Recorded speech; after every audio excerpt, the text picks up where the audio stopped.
ఇక మహారాష్ట్రలో కురుస్తున్న కుండపోత వర్షాలతో గోదావరి నది ఉగ్రరూపం దాల్చింది. ఎగువ నుంచి వస్తున్న భారీ వరద నీటితో పోలవరం ప్రాజెక్టు వద్ద గోదావరి వరద నీరు పోటెత్తుతోంది. ఈ ఏడాది సీజన్ ప్రారంభంలోనే పోలవరం ప్రాజెక్టు వద్దకు భారీగా వరద నీరు వచ్చి చేరుతోంది. మహారాష్ట్రతో పాటు ముంబై పరిసర ప్రాంతాల్లో కురుస్తున్న భారీ వర్షాల కారణంగా ప్రాజెక్టు వద్ద నీటిమట్టం వేగంగా పెరుగుతోంది. ప్రస్తుతం పోలవరం స్పిల్వే వద్ద నీటిమట్టం 26.69 మీటర్లకు చేరగా అటు ఎగువ కాపర్ డ్యాం వద్ద నీటిమట్టం 26.8 మీటర్లుగా నమోదైంది. వరద ఉధృతి క్షణక్షణానికి పెరుగుతుండటంతో అప్రమత్తమైన అధికారులు పోలవరం ప్రాజెక్టు స్పిల్వేలో ఉన్నటువంటి మొత్తం 48 గేట్లను ఎత్తివేసి నీటిని దిగువకు విడుదల చేస్తున్నారు. ఈ సీజన్లో ఒకేసారి 48 గేట్లను ఎత్తేయడం ఇదే తొలిసారి కావడంతో స్పిల్ ఛానల్ మీదుగా ప్రవాహం అత్యంత భీకరంగా సాగుతోంది. అయితే ఈ ఉధృత ప్రవాహానికి కింద పనుల రవాణా కోసం తాత్కాలికంగా ఏర్పాటు చేసిన మట్టి రోడ్డు పూర్తిగా కొట్టుకుపోయింది. దాంతోపాటు నీటి ప్రవాహం కోసం వేసిన భారీ ఐరన్ తూములు, ఐరన్ పైపులు సైతం వరద నీటిలో కొట్టుకుపోయాయి. తాత్కాలిక రోడ్డు కొట్టుకపోవడంతో స్పిల్ ఛానల్ కింది నుంచి పనుల కోసం వెళ్లే మార్గం పూర్తిగా మూసుకుపోయింది. రాకపోకలు పూర్తిగా స్పందించాయి.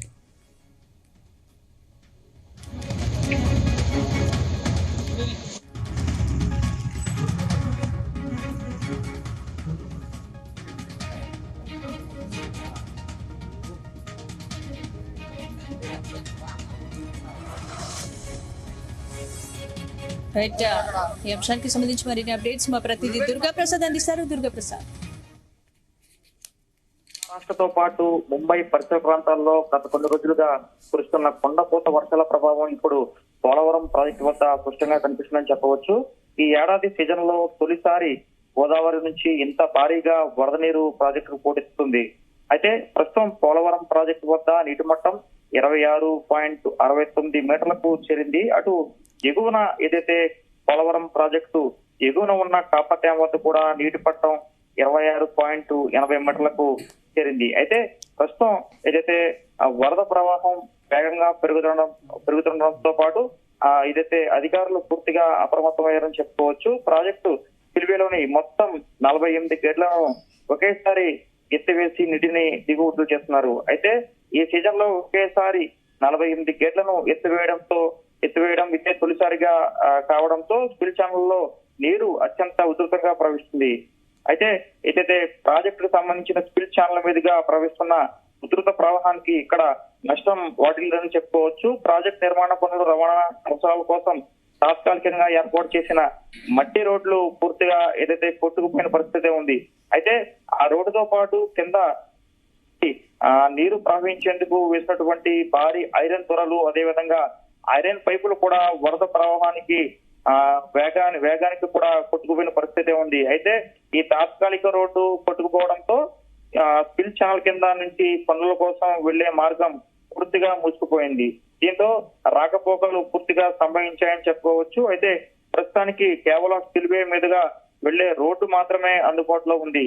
అయితే ఇక్కడ ఎస్కం రాక్వీల్ డ్యాం, అదేవిధంగా ఈసీఆర్ఎఫ్ డ్యాం పనులు జరగాల్సిన ఉన్న నేపథ్యంలో ఈ వరద నీటి వల్ల ఆ పనులకు కొంత ఆటంకం ఏర్పడే అవకాశాలు స్పష్టంగా కనిపిస్తున్నాయి.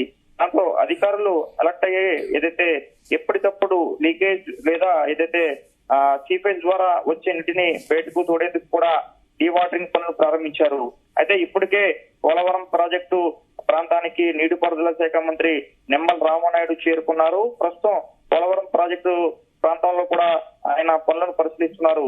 అయితే ఏదైతే ఈ రోడ్డు కొట్టుకుపోయిన ప్రాంతానికి కూడా మరి కొంత సేపట్లో కూడా ఆయన చేరుకుని ఇది అక్కడ ఉన్న వరద పరిస్థితిపై కూడా పూర్తిగా అధికారులను అడిగి తెలుసుకుని ఏదైతే వరద పెరుగుతున్న నేపథ్యంలో కూడా పోలవరం ప్రాజెక్టు పనులకు ఎటువంటి ఇబ్బందులు కలగకుండా కూడా ప్రత్యామ్నాయ మార్గాలను ఎంచుకునేందుకు కూడా అధికారులతో ఆయన సమీక్షా సమావేశం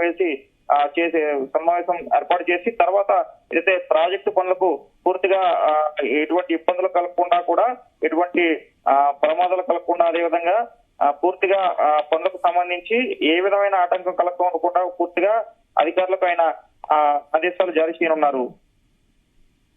రైట్, థ్యాంక్ యూ దుర్గా.